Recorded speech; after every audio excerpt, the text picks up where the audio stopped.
الشیطان الرجیم بسم اللہ الرحمن الرحیم وبہ نستعین وہو خیر المعین وصلی اللہ علی سیدنا محمد وآلہ الطاہرین۔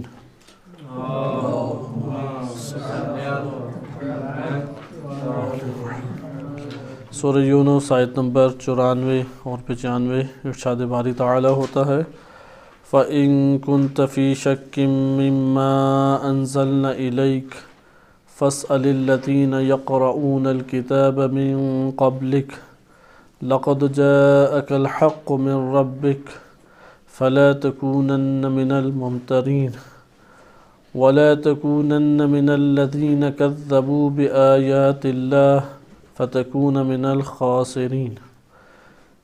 آیت کریمہ کے ہم آخری حصے کو مطالعہ کر رہے تھے کہ اس میں ارشاد باری تعالی ہوتا ہے لَقَدْ جَاءَكَ الْحَقُّ مِن رَّبِّكَ کہ آپ کے رب کی جانب سے حق آیا، فَلَا تَكُونَنَّ مِنَ الْمُمْتَرِينَ کہ آپ ممترین میں سے نہ ہو جائیں، وَلَا تَكُونَنَّ مِنَ الَّذِينَ كَذَّبُوا بِآيَاتِ اللَّهِ اور جن لوگوں نے اللہ کی آیات کی تکذیب کی ہے ان میں بھی شمار نہیں ہونا چاہیے، فَتَكُونَ مِنَ الْخَاسِرِينَ وَإِلَّا خسارہ اٹھانے والوں میں سے قرار پائیں گے۔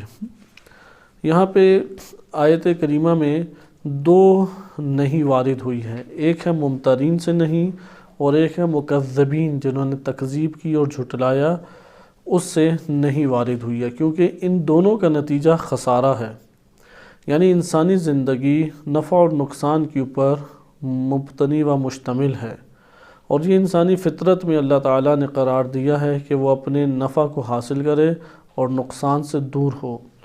بعض اوقات ایسا ہوتا ہے کہ انسان کو کچھ محدود نقصان اٹھا کے ایک بڑا نفع اٹھانا پڑتا ہے، تو یہ مورد اپنے طور پہ جدا موارد ہیں، لیکن بنیادی انسان کے اندر یہ اللہ نے ایک غریزہ عنصر رکھ دیا ہے، ایک عنصر انسانی وجود میں ہے کہ وہ نفع حاصل کرنا چاہتا ہے، وہ ضرر سے بچنا چاہتا ہے، اس لیے ضرر سے بچنا اور نفع حاصل کرنا وہ انسانی زندگی میں ضروری ہے۔ اصل خسارہ کیا ہے، اصل نقصان کیا ہے، اس کی تشخیص بہت ضروری ہے، کیونکہ انسان جس کو نقصان قرار دے گا اسے بچے گا، اور جس کو نفع قرار دے گا اسے حاصل کرنے کی رغبت بڑھے گی۔ یہ خود ہمارے وجود کے اندر ایک نظام الہی ہے جو اس طریقے سے اندر ایک انسان کے جذبات، احساسات، رغبتیں، شوق یا دوریاں، نفرتیں پیدا ہوتی ہیں۔ مثلا اگر ایک انسان کو یہ علم ہو جائے، فقط علم ہو، اور اسی نظام جو اللہ نے ہمارے وجود میں خلقت کا نظام برپا کیا ہے اسی پہ غور و فکر کر کے حکماء اسلامی، فلاسفہ اسلامی، انہوں نے مدارج پھر بنائے ہیں انسانی وجود میں، یعنی ان کی نشاندہی کی ہے انسانی وجود میں جو مدارج طے ہوتے ہیں۔ مثلا سب سے پہلے انسان کو علم ہوتا ہے۔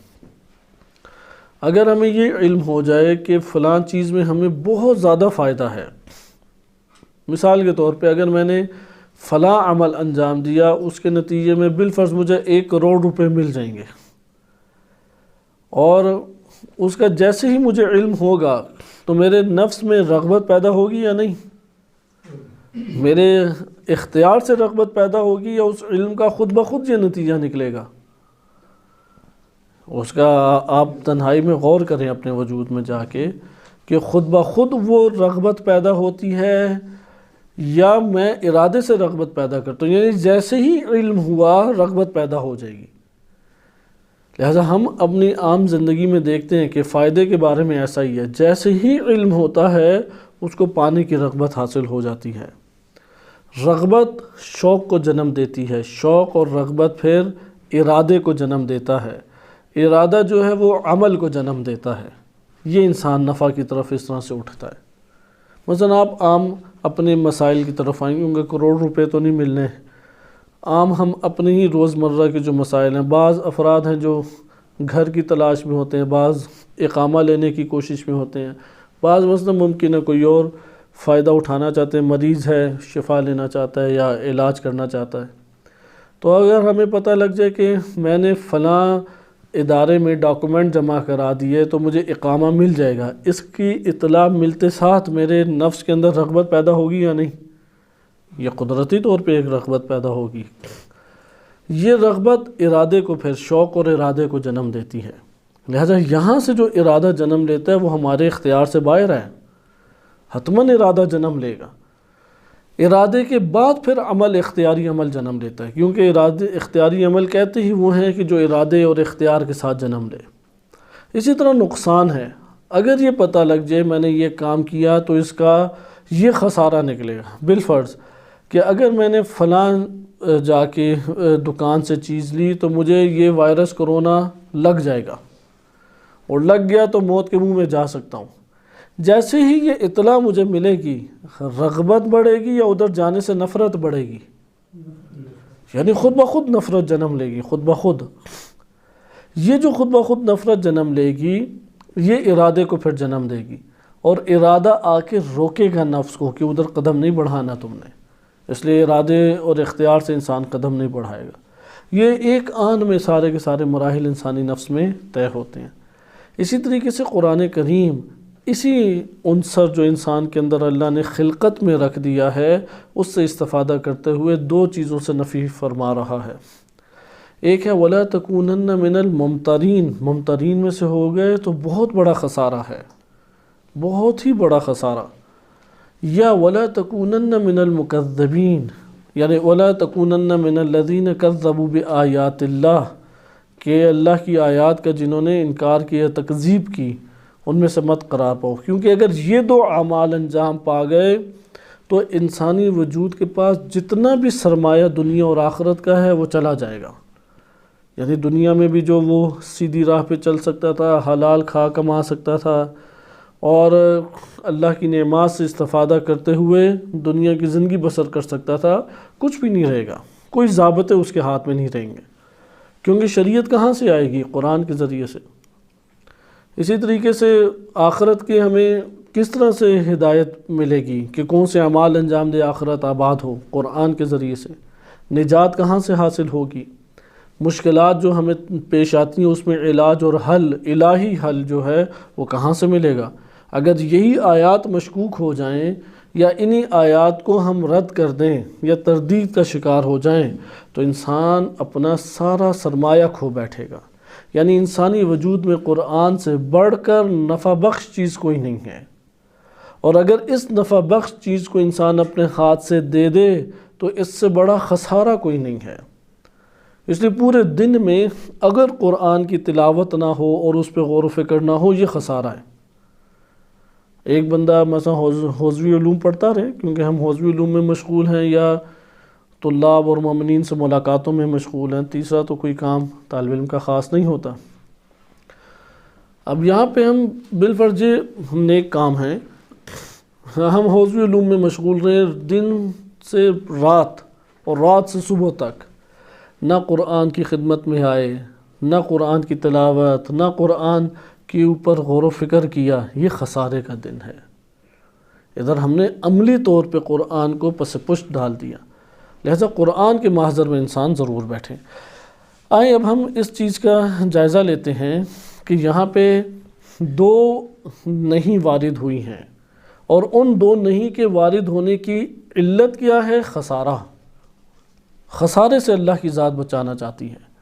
یہ خسارہ اس قدر بڑا نقصان ہے اور اتنا بڑا خسارہ ہے کہ قبول نہیں ہے مولا کو، اللہ کی ذات کو، کہ عبد اتنا بڑا خسارہ اٹھا لے۔ اور وہ کون سے دو اعمال ہیں؟ ایک ہے ممترین میں سے ہونا۔ ممترین کیا ہوتا ہے؟ کہ ایک چیز کو پانے کے لیے بار بار اس کی طرف رجوع کرنا یہاں تک کہ پا لے گا تو یہ عمل رک جائے گا۔ جیسے دودھ دھویا جاتا ہے تو بار بار تھنوں کو دباتے ہیں تاکہ جو اس کے پاس دودھ ہے نکل آئے، جب سارا نکل آتا ہے پھر اس عمل کو ترک کر دیتا ہے۔ تو یہاں پہ یہ عمل شک کے معنی میں آہستہ آہستہ استعمال ہونے لگا کہ ایک چیز کے بارے میں اطمینان ابھی حاصل نہیں ہوا، اطمینان حاصل جب کر لے گا رجوع کرنا چھوڑ دے گا۔ ابھی اطمینان حاصل نہیں ہوا، وہ بار بار اس کی طرف رجوع کرتا ہے یا ایک شے کو بار بار ملاحظہ کرتا ہے تاکہ میں اس سے کچھ حاصل کر سکوں اطمینان۔ بس جب تک اطمینان حاصل نہیں ہوتا وہ تردد کرتا رہے گا، آنا جانا لگا رہے گا اسے، رجوع اور پھر عدم رجوع عدم رجوع، یہ تکرار چلتا رہے گا۔ لیکن اگر اسے وہ اطمینان حاصل ہو جائے پھر وہ یہ عمل انجام دے گا، مثلا پھر دوبارہ اس کی طرف آگے بڑھے گا، ایسا نہیں ہے۔ آپ اپنے زندگی میں اس چیز کو ملاحظہ کرتے ہیں، کیونکہ لفظ ممترین کو جان کر اس سے مطلب لینا ضروری ہے۔ لفظ ممترین کہتے ہیں استدرار الشیء، یا یہ جس طرح سے ایک چیز کو آپ بار بار مس کریں تاکہ جو اس کے پاس موجود ہے وہ شے مکمل طور پہ پا لیں۔ اس کام کے لیے آپ بار بار ایک شے کی طرف رجوع کریں یا اسے مس کریں ہاتھوں سے تاکہ اس میں جو چیز ہے وہ آپ کے پاس آ جائے۔ اب بار بار رجوع کرنا اس بات کی علامت ہے کہ اس کے پاس یہ شے مکمل طور پہ نہیں ہے۔ اگر اس کے پاس یہ شے ہوتی تو بار بار رجوع نہ کرتا۔ اسی سے یہ مطلب معارف کی دنیا میں جب آیا تو اس طرح سے اس کا ترجمہ بنے گا کہ معارف کو لینے کے لیے یا ایک شے کو لینے کے لیے بار بار رجوع کرنا یہاں تک کہ وہ آپ کے پاس آ جائے۔ اب جب تک وہ پاس نہیں آئی، کیونکہ بار بار رجوع کرنا ہے اس بات کی دلیل ہے کہ یہ آپ کے پاس نہیں ہے چیز۔ مثلا ایک نظریہ ہے قرآن کریم کا، ایک عقیدہ ہے قرآن کریم کا، مثلا قرآن کریم اللہ کے علاوہ تمام معبودوں کی نفی کرتا ہے، لا الہ الا اللہ۔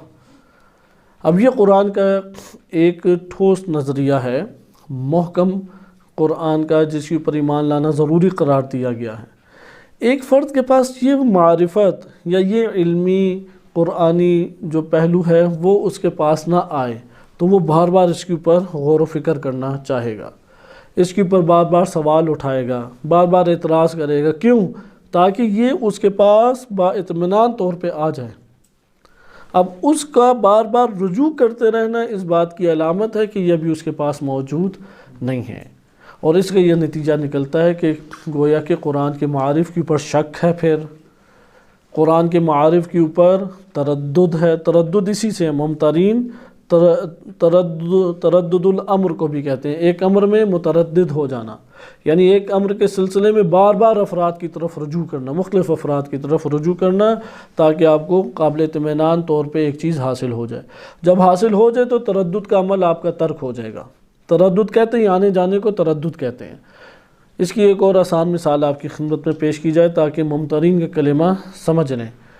آپ کو ایک فقہی مسئلہ درپیش ہے، آپ ایک عالم سے رجوع کرتے ہیں، وہ آپ کو جواب دیتا ہے، لیکن آپ اپنے دل میں اطمینان کی حالت نہیں پاتے۔ آپ دوسرے عالم سے اسی مسئلے کو پوچھیں گے یا نہیں؟ آپ کا دوسرے عالم سے پوچھنا اس بات کی علامت ہے یا نہیں کہ جو پہلے نے جواب دیا وہ آپ کے لیے قابل قبول ابھی نہیں ہے؟ شک ہے آپ کو اس پہ، اور شک کی صورت میں عمل صادر ہوگا، عمل اس کے مطابق صادر نہیں ہوگا۔ دوسرے سے پوچھا، اس نے ایک اور جواب دیا اور ممکن ہے ٹکرا رہا ہو بالفرض، اب آپ تیسرے کی طرف رجوع کریں گے یا نہیں؟ اب دو رائے آ گئی، تیسرے نے جواب دیا وہ بھی مبہم تھا، آپ چوتھی کی طرف رجوع کریں گے یا نہیں؟ یہاں تک کہ آپ اس وقت تک رجوع کرتے رہیں گے کہ ایک اطمینان بخش حالت آپ کے پاس نہ آ جائے۔ اطمینان بخش حالت سے پہلے والے جتنے مراحل تھے یہ ممترین کہلائیں گے اس فقہی مسئلے کے اعتبار سے، درست ہے؟ اسی طرح قرآن کریم کے یہ معارف ہیں، اب یہ ہیں بینات، واضحات ہیں قرآن کے، البتہ ایسے واضحات، اس سے مراد یہ نہیں ہے کہ اس کے تمام بواطن تک بھی انسان پہنچ گیا۔ ہر انسان کی سطح فکری اور اس کی سطح علمی کے تحت، یعنی علمی ظرفیت کے مطابق اللہ تعالیٰ نے ان مطالب کو اس کے سامنے آشکار کیا ہے۔ یعنی یہ ایک ہر آیت ایک بہتی آبشار ہے، اور اس آبشار سے ہر شخص اپنے ظرف اور برتن کے مطابق جتنی اس کی حدود ہیں، جتنی اس کی ظرفیت ہے، اس کے مطابق وہ پانی لے لے گا، بقیہ پانی اس کے ہاتھ سے نکل جائے گا۔ بقیہ آبشار یعنی اللہ کی طرف سے جو آبشار نورانی و آبشار معارف بہہ رہی ہے اس میں کسی قسم کا خلل نہیں ہے، وہ ایک لامحدود معارف ہیں، کیونکہ سرچشمہ علم اس کا کون ہے؟ اللہ کی ذات۔ اللہ کی ذات لامحدود ہے تو قرآن کے آپ معارف کو کہاں پہ محدود کریں گے ہم؟ لیکن ہماری ظرفیت کم ہے، یعنی آبشار کے نیچے ایک جگ پڑا ہوا ہے یا ایک کپ پڑا ہوا ہے تو کپ میں گنجائش نہیں ہے کہ اور پانی آ جائے، تو وہ اپنا اتنا سا حصہ اپنے ظرف اور وجود کے مطابق جتنا اس کا علمی معدہ ہے، اپنے معدے میں جتنی اس کی خوراک سما سکتی ہے خوراک لے کے آگے چلا جائے گا۔ اس لیے معدے میں وسعت پیدا کرنا، اپنے ظرف میں، اپنے برتن میں، اپنے اس مکان میں وسعت پیدا کریں گے زیادہ سما جائے گا، لیکن احاطہ نہیں کر سکتا۔ لہذا یہ آیات کریمہ وہ اسی طریقے سے بہتی ہیں، اور اللہ تعالیٰ نے ہدایت بھی اسی طرح سے دو طرز کی ہدایت رکھی ہے۔ ایک ہے ھدی للناس والبینات، کہ لوگوں کے لیے ہدایت ہے اور بینات ہیں، جیسے قرآن کی آیت بھی اور ماہ مبارک رمضان کی دعا میں بھی پڑھتے ہیں، شہر رمضان الذی انزل فیہ القرآن ھدی للناس وبینات من الہدی والفرقان۔ یہاں پہ کہ لوگوں کے لیے ہدایت ہے جو اللہ نے نازل کیا۔ لوگوں سے سب لوگ مراد ہیں یا نہیں؟ سب مراد ہیں، لیکن سورہ بقرہ کے آغاز میں کیا پڑھتے ہیں؟ الف لام میم ذالک الکتاب لا ریب فیہ ھدی للمتقین۔ ادھر بتایا متقین کے لیے ہدایت ہے۔ بس قرآن کی ہدایتیں کتنی قسم کی ہو گئی؟ دو۔ ایک ہے عام لوگوں کے لیے ہدایت، جب وہ ہدایت پا کے لوگ متقین بن جائیں تو جو متقی بنے گا، پھر بتائے متقی کسے کہتے ہیں؟ کوئی پاکستانی تعریف متقی کی نہیں ہے، قرآن نے متقی کی تعریف بھی بیان کی ہے۔ الذین یؤمنون بالغیب ویقیمون الصلاۃ، اور پھر آگے ومما رزقناہم ینفقون، یہ آگے کی آیات ہیں کہ یوقنون ہے، اور قیامت تک اعتقادات کا بھی ذکر ہے اور اہم اعمال کا بھی تذکرہ ہے۔ ان کی بنیاد پہ یعنی ایمان اور ایقان، ایمان، عمل اور یقین، اس سے متقی بنتا ہے۔ اب جب متقی بن جائے تو ایک اور نوع ہدایت جاری ہوگی، ایک اور نوع ہدایت وہ اللہ کی طرف سے، واتقوا اللہ ویعلمکم۔ سورہ بقرہ میں ارشاد باری تعالیٰ ہوتا ہے اور تم تقوی الہی اختیار کرو اور اللہ تمہیں تعلیم دے گا۔ تم تقوی الہی اتقوا اللہ، تم تقوی الہی اختیار کرو، ویعلمکم اللہ۔ ادھر سیاق بتاتا ہے کہ ادھر تعلیم الہی کس کے اوپر موقوف ہے؟ تقوی کے اوپر۔ اس لیے وہ جو خاص نوع کی ہدایت ہے وہ اس کے اگلے مرحلے کی۔ اس لیے قرآن کی آیات ایک بہتا سرچشمہ ہے، ہر آیت ایک بہتی سرچشمہ ہے، احاطہ ہمارے لیے اس کا ممکن نہیں ہے۔ اس لیے اب کوئی اسی کے مطالب پہ شک کرنا شروع کر دے، اس کے مطالب کے اوپر کیا کرے؟ شک۔ ممترین کا کیا مطلب ہوا؟ یعنی اپنے وجود میں تردد پائے۔ قرآن میں سے کہتا ہے وَمَن يَتَّقِ اللَّهَ يَجْعَلْ لَهُ مَخْرَجًا، تردد ہوا ہے، پتہ نہیں ایسا ہوگا یا نہیں۔ یا قرآن یہ کہتا ہے کفا باللہ شہیدا، یا قرآن کریم آ کے بیان کرتا ہے کہ وعلی اللہ فلیتوکل المتوکلون، توکل اللہ کے اوپر ہی فقط مومنین یا متوکلین اللہ کے اوپر توکل کرتے ہیں۔ یہ آیات میں اگر کوئی مزید احساس پائے تصدیق کے لیے، یہ ممترین میں سے ہے کہ واقعاً ایسا ہوگا یا نہیں ہوگا، واقعاً اس طرح سے نتیجہ نکلے گا یا نہیں نکلے گا۔ یہ جو کوئی اپنے وجود میں مزید تصدیق کا ایک احساس پائے، یہ کیا کہلائے گا؟ ممترین میں سے، کیونکہ اس کے پاس جو بات آئی یا اس کی ظرفیت میں جو ایک بات آشکار ہوئی ہے، سمائی ہے، وہ اس کے اوپر تردد کا شکار ہے، مزید اس کی تصدیق چاہتا ہے، یہ ممترین میں سے قرار پائے گا۔ لہذا ممترین کا تعلق اس طور پہ علم کی دنیا سے، ذہن کی دنیا سے ہوا یا عمل کی دنیا سے؟ یعنی پہلا تعلق کہاں سے؟ کیونکہ عمل سے تو نتائج نکلتے ہی عمل پہ، لیکن پہلا تعلق کس سے ہوا؟ ذہنی دنیا سے اس کا پہلا تعلق ہوا۔ لہذا ذہنی دنیا سے اگر ہم اس بات کے قائل ہوں پہلا تعلق ہے، لیکن تردد میں عمل کے ساتھ ہم دیکھتے ہیں کہ وہ سازگار بنتا ہے۔ ذہن کی دنیا میں اگر آ جائے تو وہ شک کی مرحلے میں ہے، اور شک کے مرحلے میں ہو تو اگلا مرحلہ کیا ہمارے پاس آتا ہے؟ کہاں پہ انسان رک جائے گا؟ عمل کی دنیا میں رک جائے گا۔ اس جگہ انہوں نے بیان کیا شک کی دو قسمیں ہیں، ایک شک ہے علم سے پہلے اور ایک شک ہے علم کے بعد۔ پس ہمارے پاس شاک کون ہو گئے؟ دو صورتیں ہیں شکاکیت کی، کیونکہ الحق جاء الحق من ربک فلا تکونن من الممترین، اور دوسری صورت کی ہے ولا تکونن من الذین کذبوا بآیات اللہ، یعنی ایک شک کا مورد ہو گیا، ایک تکذیب کا مورد ہو گیا، درست؟ اب آئیں آگے بڑھیں۔ ایک ہوتا ہے علم اور یقین سے پہلے شک ہونا، ہے نہیں پاس کچھ، اس صورت میں تو یہ تردد کوئی بری چیز نہیں ہے، فائل آپ کو حق حاصل ہی نہیں ہوگا، آپ سوال جواب بار بار کریں گے، مثلا ایک فقہی مسئلہ ہے اس کا علم ہی نہیں ہے آپ کو، تو آپ کا افراد کی طرف رجوع کرنا یہ کوئی برا عمل ہے یا اچھا عمل ہے؟ اور آپ کا بار بار لوگوں کی طرف رجوع کرنے کی صورت میں ہی صحیح طرح سے فقہی مسئلہ آپ کے پاس آشکار ہوگا۔ یعنی علم سے پہلے شک، علم سے پہلے تردد، یہ کوئی منفی چیز نہیں ہے بلکہ نعمت ہے، اس کی وجہ سے آپ کے وجود میں احساس برپا رہے گا کہ میں پوچھوں، جا کے لینے کی کوشش کروں۔ لیکن ایک ہے علم آ جانے کے بعد شک ہے، یہاں پہ کون سے شک کا تذکرہ ہے؟ علم آ جانے سے پہلے کا یا علم آ جانے کے بعد کا؟ آ جانے کے بعد کا ہے۔ فَإِن كُنْتَ فِي شَكٍّ مِّمَّا أَنزَلْنَا إِلَيْكَ یا لَقَدْ جَاءَكَ الْحَقُّ مِن رَبِّكَ، تیرے رب کی طرف سے حق اب آ گیا، جب آ گیا تو اب شک کی گنجائش نہیں رہتی، جب نہیں آیا تھا تو شک کی گنجائش افراد معاشرہ یا امت کے پاس موجود تھی، لیکن جب حق آ گیا اس کے بعد موجود نہیں ہے۔ اس لیے شک قبل العلم نعمت ہے، لیکن شک بعد العلم کیا ہے؟ پھر یہ ایک منفی چیز ہے، پھر یہ خسارہ ہی خسارہ ہے۔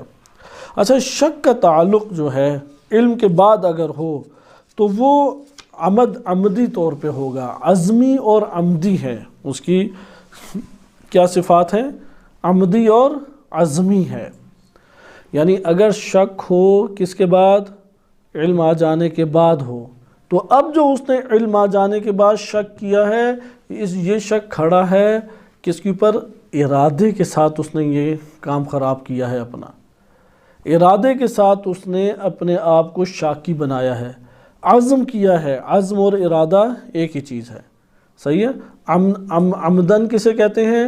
جان بوجھ کے ارادے کے ساتھ ایک عمل انجام دینا، یعنی خود اب جان بوجھ کے وہ شک کر رہا ہے۔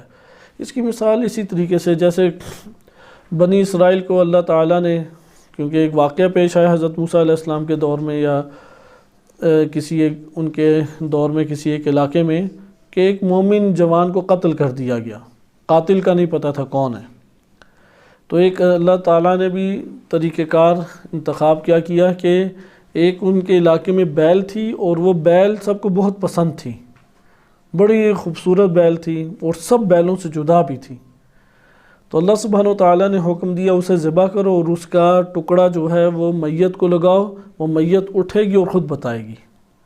اب جب موسیٰ علیہ السلام نے وحی نازل ہوئی اور پتہ بھی لوگوں کو لگ گیا، اب پہلے تو علم نہیں تھا، بعد میں بتایا، قرآن میں آپ نے واقعہ یہ پڑھا ہوگا، تفصیلی واقعہ ہے، اب وہ جان بوجھ کے شک پیدا کر رہے ہیں۔ آپ دیکھیں، پتہ لگ گیا کہ وہی بیل مطلوب ہے لیکن ذبح نہیں کرنا چاہتے اسے، تو پوچھا کہ کیسی ہو گائے، تو بتایا کہ بہت نہ موٹی ہو، بہت نہ کمزور ہو۔ پھر کہا کہ نہیں ابھی تک مسئلہ حل نہیں ہوا، اس کا رنگ کیا ہو، رنگ بھی بتا دیا۔ پھر کہا ابھی بھی مسئلہ حل نہیں ہوا، دیکھنے میں کیسی لگتی ہو وہ بھی بتا دیا، پھر بھی مسئلہ حل نہیں، پھر شک۔ اب یہ جو علم آ جانے کے بعد بار بار شک ہے، یہ خبث نفس کی طرف اشارہ ہے، یعنی یہ خباثت نفسانی ہے، یہ ارادے میں اور اس کی نیت میں یہ ساری کمزوری پائی جاتی ہے۔ یہ جو شک کر رہا ہے یہ عمدن ہے، یہ جان بوجھ کر ہے۔ جیسے گھروں میں نہیں ہوتا، چھوٹے بچے کو آپ نے پڑھانا ہے تو آپ کہیں گے پڑھو، اب پتہ ہے کہ کیا پڑھنا ہے، وہ کہے گا اچھا کون سی کتاب پڑھوں، آپ کہیں گے کہ اپنے کورس کی کتاب لے آؤ، کہتے ہیں اچھا کورس کی کون سی کتاب لاؤں، پھر کورس کی کتاب لے آئے گا، وہ کہے گا اچھا سبق کون سا کھولوں، کیونکہ پڑھنا نہیں چاہتا وہ۔ یہ تو آئے روز ہمارے ساتھ تعلیمی اداروں میں بھی دکھائی دیتا ہے، کہتے ہیں اچھا آپ شروع کیسے کریں گے، یہ تو میں نے پہلے ہی پڑھا تھا، اب دوبارہ میں یہی پڑھوں، نہیں کام اس طرح سے تھا۔ اب وہ بہانے، وہ شک بار بار شک ڈال رہا ہے، ارادے اور عزم کے ساتھ شک ڈال رہا ہے، یہ شک مذموم ہے۔ مثلا ہمیں اپنی مصولیت پتہ ہے ہم نے علاقے میں کیا کرنا ہے، ہم نے تبلیغ کرنی ہے، ہم نے مسجد کو سنبھالنا ہے، لوگوں کی مدد کرنی ہے، دین پہنچانا ہے، برائیوں سے رکنا ہے۔ اب مصولیت آ جاتی ہے، پتہ لگتا ہے کہ فلاں پہلے مسجد نہیں تھی، اب پتہ لگ گیا مسجد بھی ہے، فرصت بھی ہے، لیکن علاقے سے کچھ دور ہے، چند دن رہنے پڑیں گے، تو اب طرح طرح کے بہانے۔ اب وہ شک کرے گا، پتہ نہیں ادھر مجھے لوگ قبول کریں یا نہ کریں، اچھا فلاں میں اگر جگہ پہ جاؤں تو یہ چیزیں ہیں یا نہیں، جان بوجھ کے شک۔ یہ جو شک ڈالا جا رہا ہے یہ ہے علم آ جانے کے بعد کا شک۔ پتہ مصولیت ہے، زحمت بھی ہے، اور ادھر ایک مشقت بھی اٹھانے پڑے گی، اور اس راہ میں مشقتیں اٹھانا جو ہے، جیسے آپ نے سفر پہ جانا ہے، سفر پہ جانا ہے تو سیٹ چھوٹی ملے گی، کوئی 10 بندوں کی سیٹ تو نہیں ہوگی، کوئی بیڈ بھی لگا نہیں ہوگا، بھوک پیاس بھی برداشت کرنی ہے، پیسہ بھی خرچ کرنا ہے، سب بھی زحمتیں اٹھانی ہے، یا سفر پہ نہ جاؤ یا زحمتیں اٹھاؤ۔ اسی طرح یہ مصولیت تم نے انجام دینی ہے اور پتہ ہے، اب جب مصولیت انجام دینی ہے تو اس کے ساتھ والی زحمتیں ساری اوپر آ کے پڑیں گی، یہ تو نہیں ہو سکتا کہ وہ زحمتیں نہ پڑیں۔ یہاں پہ وہ شک کرے گا، کیونکہ خواہش ہے کہ میں نہ جاؤں، نہ جانے کی وجہ سے وہ ہر چیز میں کہ آپ ایک دفعہ دوبارہ کنفرم کر دیں مجھے ہی کہا یا کسی اور کو کہا ہے۔ اب یہ سوال کہ مجھے ہی کہا کسی اور کو کہا ہے، اس کا یہ مطلب ہے کہ یہ پیچھے سے اسے انجام دینا نہیں چاہتا۔ اس لیے یہ ہے کہ حق آ جانے کے بعد جب آ گیا ہے تو اب کوئی شک کرے گا تو یہ شک عمدی ہے، عزمی ہے، ارادتاً ہے۔ لہٰذا جب تک ایک شے کا تعلق مقام ذہن سے ہو تو وہ نیت اور ارادے سے تعلق رکھتا ہے، اس لیے یہاں پہ عزم، اور ایک ہے عزم ہونے کے بعد جزم کا مرحلہ ہے۔ لہٰذا شک اور تردید میں ہمیں فرق کرنا پڑے گا۔ شک کہاں پہ ہوتا ہے؟ ایک بس ہمارے پاس شک ہوا اور ایک ہمارے پاس تردید ہے۔ شک جو ہے وہ امر علمی ہے، وہم، ظن، خیال، یہ سارے کے سارے جو ہے جب تک برہان قائم نہ ہو جائے یہ ساری کی ساری چیزیں انسان کے وجود کے اندر قائم ہوتی ہیں۔ لیکن جب انسان کے پاس ایک برہان کی کیفیت آ جائے تو وہاں پہ ہم دیکھتے ہیں کہ انسان کے اندر جزم جنم لیتا ہے۔ صحیح؟ بس شک کیا ہے؟ شک کے ساتھ ارادہ ہے۔ جب ارادہ اب یہ جو ارادہ، شک میں ارادتاً اس نے یہ شک کیا ہے، صحیح ہے، اور جب اس نے شک کیا ہے تو اپنے یقین کو خود اس نے بگاڑا ہے، گویا کہ وہ یہ عمل انجام نہیں دینا چاہتا۔ اس کے بعد ہمارے پاس جو تردید کی صورت ہے، تردید عملاً ہوتی ہے۔ ممکن ہے کہ ایک بندے کو ایک چیز میں جب شک ہو، شک کی صورت میں تو حتماً وہ عمل انجام نہیں دے گا، لیکن بعض اوقات یقین ایک مسئلے کے اوپر ہوتا ہے، اس کے باوجود وہ عمل انجام نہیں دیتا، اس کے باوجود انسان عمل انجام نہیں دیتا۔ کیا اس کے اسباب ہو سکتے ہیں؟ مختلف، شہوات کا غلبہ ہے، اپنا کوئی مادی نقصان ہے، کوئی سستی ہے، کوئی کاہلی ہے، اس وجہ سے وہ عملاً انجام نہیں دیتا۔ اس لیے تردید میں ہر دو سبب ہو سکتے ہیں۔ جب انسان عملاً ایک چیز کے بارے میں تردید کرتا ہے اور اس سے انجام نہیں دیتا، ممکن ہے کہ وہ علم کے اعتبار سے برہان اور یقین رکھتا ہو لیکن پھر بھی عمل انجام نہیں دے رہا۔ اور قرآن کریم نے اسی کو کہا ہے کہ وَلَا تَكُونَنَّ مِنَ الَّذِينَ كَذَّبُوا بِآيَاتِ اللَّهِ، جنہوں نے اپنی عمل سے تکذیب اللہ کی آیات کی ہے، ان میں سے تمہارا شمار نہیں ہونا چاہیے۔ یا جن لوگوں نے اپنے وجود اور قلب سے اللہ کی آیات کی تکذیب کی ہے، ان میں شمار نہیں ہونا چاہیے۔ لہذا یہ جو دو نہیں ہمارے پاس آئی، ایک ممتنین میں سے آئی کہ ممتنین کا آغاز جب ہوتا ہے تو ذہنی امر کے ساتھ ساتھ شک کی صورت میں ہوتا ہے۔ اگر شک علم سے پہلے آیا ہے تو مذموم نہیں ہے، اگر علم کے آ جانے کے بعد جان بوجھ کے اپنے آپ کو مشکوک کیا یا معاشرے کو بھی مشکوک کر رہا ہے تو یہ ارادتاً اپنے آپ کو کوتاہی کے اندر ڈال رہا ہے، اور جو ارادتاً کوتاہی میں ڈالے اس جگہ پہ شک عمدی جو ہے، یہ جو شک عمدی ہے یہ انسان کے لیے بہت بڑے خسارے کا باعث بن جاتا ہے۔ اچھا، اس کے بعد جب تصمیم اور ایک عمل کو انجام دینے کا عملی مرحلہ آتا ہے، علمی مرحلے کے بعد عملی مرحلے میں اگر کوئی شخص ایک عمل کو انجام نہ دے پائے تو اس کے چند اسباب ہیں، ان میں سے ایک سبب تو یقینی ہے، وہ ہے شک۔ جب ایک امر کے بارے میں شک ہوگا تو عمل سے کبھی صادر نہیں ہوگا، لہٰذا یقین کے مرحلے کے اوپر ہمیں فائز ہونا چاہیے، خصوصاً قرآن کریم کے جو معارف ہیں۔ قرآن کریم اگر یہ کہتا ہے وَمَن يَتَّقِ اللَّهَ يَجْعَلْ لَهُ مَخْرَجًا، اسے یقین کے مرحلے میں داخل کریں۔ اگر یقین کے مرحلے میں داخل نہیں کریں گے، عمل سے کبھی صادر نہیں ہو سکتا۔